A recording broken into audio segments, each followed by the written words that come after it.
कोई नहीं, कोई एक्सप्लेनेशन नहीं है, मैंने अपने मन से लिखा था ये पहन के मुझे कहीं बैठने का है। सो श्वेत तोमर ने अपने इंस्टाग्राम से लाइव आकर एलवी यादव, गुल्लू और विराट कोहली वाली जो कंट्रोवर्सी थी उसको लेकर रिप्लाई दिया। और क्या श्वेत तोमर जल्दी ही हमें फुकरा इंसान की बेंगलोर बैशर्स में देखने को मिलेंगे। सो जिस किसी को नहीं पता एलवी यादव और श्वेत तोमर की क्या कंट्रोवर्सी थी, तो मैं बता दूं प्रिंस नरूला और एलवी यादव की जो कंट्रोवर्सी हो रही थी, तो तब ये प्रिंस नरूला की साइड से खड़े थे। और गुल्लू वाली कंट्रोवर्सी को लेकर इन्होंने एक पॉडकास्ट के अंदर गुल्लू को अनडिजर्विंग बोला था।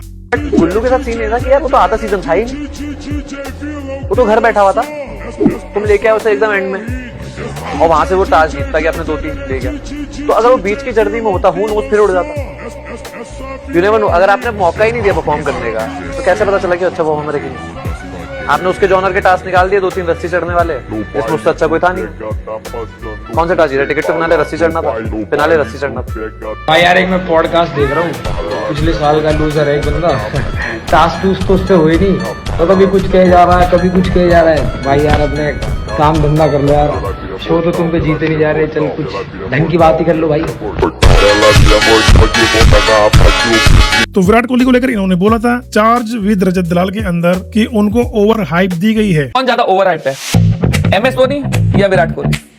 विराट कोहली। अगर मैं कंपैरिजन करूं तो मुझे लगता है विराट कोहली ओवर हाइप्ड है, क्योंकि मेरे को लगता नहीं कि धोनी को उतना कभी मिला ही है जितना उसने देश को दे दिया है। अगर उसका इंस्टाग्राम में उठा के देख लो, he is on 50 million, Virat Kohli on 270 million या समथिंग 283, मेरे को पता नहीं कितने। सो जो कन्वर्जन रेट है मैं उस हिसाब से कह सकता हूं कि अगर मैं ओवर हाइप देखूं तो मुझे लगता है Virat Kohli. So I never said he is undeserving, I am saying कि लोगों ने क्यों बोला अनडिजर्विंग, मैंने उसका आंसर दिया, ठीक है, बस इतना था। और बाकी जिस और से हमारी जो है वो है, उससे हमें घंटा फर्क नहीं पड़ता, उसके बहन आप गाली देते रहो, हमें कोई फर्क नहीं पड़ रहा, ठीक है। You need to understand 2 things कि जो ये मैंने कोहली सर को अनडिजर्विंग वाली बात बोली है वो मैंने नहीं, 2 में चॉइस थी मेरे पास, धोनी कोहली, फिर से जाके सुनो, ठीक है। और जो लॉकडाउन किड्स है वो लगे रहो यार, अपने को तुम लोग को समझ नहीं आता, जब तुम लोग मेरे कमेंट्स में आके गाली देते हो या मेरे को टैग करते हो, मेरे को मेंशन करते हो, तुम मेरी रीच बढ़ा रहे हो। बाकी इसके बाद मेरा कोई स्टेटमेंट नहीं आएगा, इसके बाद स्टेटमेंट देते हैं 1.5 महीने बाद, ठीक है। तब तक शांति रखेंगे, अब मैं अपनी तरफ से शांति रखूंगा। मैंने दे दिया स्टेटमेंट क्योंकि मेरे को लग रहा था कि यार ये वाली पॉइंट गलत है, जो लोग समझ रहे हैं। मैं बीच में ध्यान नहीं दे पा रहा था मेंशंस पे, मैंने अभी दिया तो मुझे समझ आया कि ओके मेरा ये स्टेटमेंट शायद गलत लगा होगा।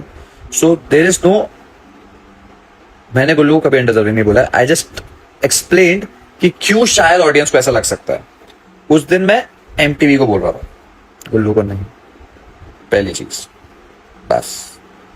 बाकी whosoever has a problem with me supporting friends भाई, all together because he is my brother and मैं वहीं खड़ा रहूंगा, सामने कोई भी हो, anybody। हाँ बाकी मैंने जो ब्रॉडकास्ट में लिखा है उसके लिए मैं कोई माफी नहीं चाहता हूँ, सॉरी। अभी किसी ने कोई नहीं, कोई एक्सप्लेनेशन नहीं है, मैंने अपने मन से लिखा था, गुस्सा आया लिखा, साफ बात। पहली उंगली मैं कभी नहीं करूंगा, आप उंगली करोगे तो मैं थोड़ा बहुत तो बोलूंगा यार, देखो सिंपल है। क्योंकि ऐसे नहीं हो सकता ना कि यार आप अपनी प्रायोरिटीज चूज करो लेकिन मैं अपनी प्रायोरिटीज चूज कर सकता हूं, तो ये फेक होता है। It's just that. कोई मेरे साथ सदियों से खड़ा है, मतलब कोई मेरे साथ हमेशा से खड़ा है, कोई नया आया है, मैं उसको छोड़ दूं तो मैं दोगला हूं, ठीक है।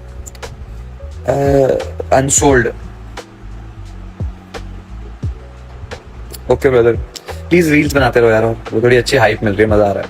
2 things, I will never ever say that Virat Kohli is overhyped. Second, I've never said Kullu is undeserving.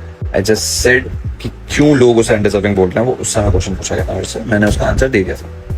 मैंने किसी को डायरेक्टली undeserving नहीं बोला। और एंड में अगर उन्होंने अपने लाइव स्ट्रीम में हिंट दे दी कि वो जल्दी ही पांडा गैंग को ज्वाइन करने वाले हैं ECL के अंदर। देखो अभी ये पहना है मैंने, समझ जाओगे, समझदार समझ जाएंगे, रिकॉर्ड भी कर लो।